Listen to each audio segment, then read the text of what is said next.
சொல்லுங்க என்ன இரண்டாவது முறையா வேட்புமனு தாக்கல் பண்ணியிருக்கீங்க. தொகுதியில நிலவரம் என்னவா இருக்கு? என்ன மாதிரியான பிரச்சாரங்களை முன்னாடி போறீங்க? தென்சென்னை தொகுதி மட்டுமல்ல, திராவிட முன்னேற்றக் கழகம் தமிழ்நாட்டிலே நாங்கள் பாண்டிச்சேரியோடு இணைந்து போட்டியிடுகின்ற 40 தொகுதிகளிலும் 40லும் நம்முடைய மாண்புமிகு முதலமைச்சருடைய வழிகாட்டுதலின்படி பணியாற்றுகின்ற உதயசூரியன் சின்னம்தான் வெற்றி அடையும்.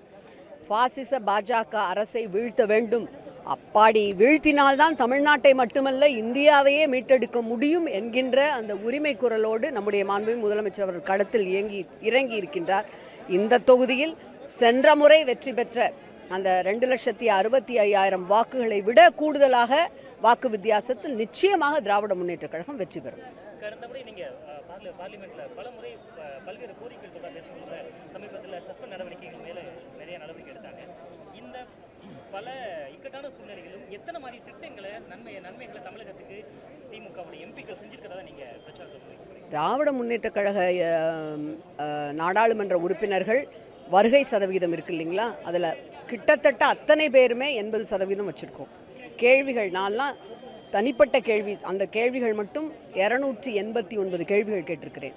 தனிநபர் மசோதா 8 தனிநபர் மசோதா கொண்டு வந்திருக்கின்றோம். அனைவருமே அந்த ரீதியிலே பார்த்தீர்கள் அவரவருடைய தொகுதிகளுக்கு அந்த தொகுதிகள் பிரச்சனைகள் குறித்து உடனடியாக பேசியிருக்கிறார்கள். நீங்கள் சன்சார் தளத்திலே பார்த்தால் என்றாலே தெரியும் உங்களுக்கு. இன்றைக்கு ஒன்றிய அரசாங்கம் ஏன் நம்முடைய திமுகவை பார்த்து பயப்படுகிறது என்றால், நம்முடைய தலைவர் தலைமையிலுடைய அந்த வழிகாட்டுதலின்படி ஒன்றாக இணைந்து 3வது பெரிய எதிர்க்கட்சியாக திராவிட முன்னேற்றக் கழகம் டெல்லியிலே கோலோச்சுவதுதான். சென்னை வந்த பிரதமர் மழை வெள்ளத்துல திமுக சரியா செயல்படலன்னு சொல்லியிருக்காரு.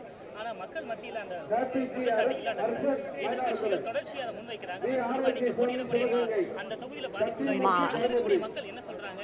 அங்கே இருக்கக்கூடிய எங்களுடைய தென்சென்னை தொகுதி மக்கள் ஒன்றிய அரசின் மீது கடும் கோபத்தில் இருக்கிறார்கள். சென்னை மட்டுமல்ல, அந்த நம்முடைய மொஃபசல் மாவட்டமான தூத்துக்குடி, தென்காசி, திருநெல்வேலியிலே பெய்த மழையின் பொழுது ஒன்றிய அமைச்சர் வந்தார், இராணுவ அமைச்சர் வந்தார், நிதியமைச்சர் மாண்புமிகு அமைச்சர் வந்தார்.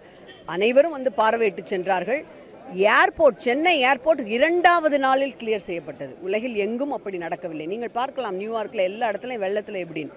சரி, இப்படி சொல்கிறாரே, ஒன்றிய ஆய்வுக்குழு தானே வந்து அந்த ஆய்வுக்குழு உறுப்பினர்கள் தமிழ்நாடு அரசு மிக சிறப்பாக வெள்ள கிரைசிஸை கையாண்டிருக்கிறது என்று சொல்லி சென்றார்கள். காலையிலிருந்து மாலை வரை அந்த ஆய்வுக்குழுவோடு நானும் பயணம் செய்தேன். அப்படியே இப்பொழுது தேர்தலுக்காக பிரதமர் அவர்கள் பிளேட்டை திருப்பி போடுகின்றார். மக்கள் எல்லாவற்றையும் அதிலையும் குறிப்பாக தமிழ்நாட்டு மக்கள் முட்டாள்கள் கிடையாது. நாம் எதையும் அவர்களிடம் சொல்ல வேண்டிய அவசியமே இல்லை. எப்படி பரிதவித்தோம், எத்தனை முறை ஒன்றிய அரசிடம் வேண்டுகோள் விடுத்தோம், எம்பிக்கள் போயிருக்கிறோம். நம்முடைய மாண்புமிகு முதலமைச்சர் 38,000 கோடி ரூபாய் தாருங்கள் என்று கேட்டிருக்கிறார்கள். எல்லாவற்றிலும் ஃபினான்ஸ் கமிஷனை அடிப்படையில் கொடுத்து விட்டோம். பாரதியாரை போற்றுகின்றார், திருவள்ளுவரை போற்றுகின்றார். ஆனால் தமிழ்நாட்டு மக்கள் மீது மட்டும் அவர்களுக்கு கொஞ்சமும் அக்கறை கிடையாது.